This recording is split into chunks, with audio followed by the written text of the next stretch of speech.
مقداری صدقه فطر از حساب کودک هم و کلانسال هم یک است یا اینکه فرق میکند؟ در این مورد یک است. پیامبر صلی الله علیه و سلم فرض صدقه الفطر على الرجل على الذكر والانثى والعبد والحر والمملوک. یعنی پیامبر صلی الله علیه و سلم صدقه فطر را فرض گردانیدند به کبیر و صغیر، یعنی کلانسال و خردسال، به شخصی آزاد و شخصی غلام. شما غلام دارید در خانه‌تان، زمان غلام داری بود، مثلا یک غلام دارید که خدمت خانواده شما رو میکند، برای او هم میدهید زکات.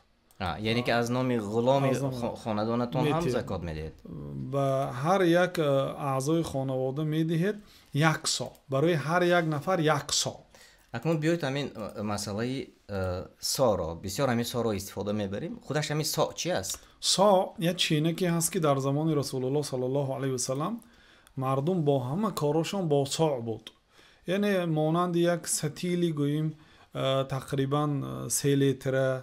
بیایید نشان میدیم اینجا صورتش هست. این صورتش بده. خب الان تماشابین ها میبینن؟ بله تماشابینان. انا این کلانیش سا است که با این پیامبر صلی الله علیه و سلم هم غسل میکردن.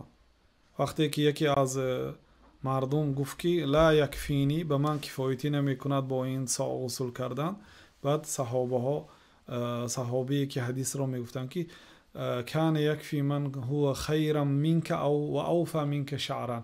این سا یعنی یک سا آب برای شخصیتی که از تو بهتر و موشم از تو کلانتر است کفایتی میکرد. موی مبارک رسول الله صلی الله علیه و سلم گاها به گوششان برابر بود، گاها به کتفشان برابر بود. صلوات الله و سلام علیه. میدون از همه آبی بسیار برای تر کردن موی و زیر موی میرد که هر یک تارهای مو باید تر شود در غسل. بله یعنی همین میرسید. سایی که شما گفته تازیر کلانش برای غسل کردن، برای غسل این مودش میدهش طهارت میکردن جناب رسول الله صلی الله علیه و سلم. بله و سا 4 مود است. یک سا طعام میدهید. برای همین هم این رو با کیلوگرم وقتی که علما معین میکنن، بعضی ها 2 کیلو، بعضی ها 2 کیلویی 40 گرم، بعضی ها 2.5 کیلوگرم، بعضی ها 3 کیلوگرم، بعضی ها 3 کیلوگرم و 800 گرم میگویند، 80 گرم. همه این چیزها برای چی؟ برای آنکه وقتی که گندم یا جو سبک باشد وزنش سبک میشد. یعنی این چینک است، بنابراین کیلوگرم فرق میکند. خلاصه یک سا برای هر یک آدم یک ساعی میدادم. یک سا از میدهش یا از کلانش گفتیم؟ از کلانش. این تقریبا برابر 3 کیلوگرم. 3 کیلوگرم.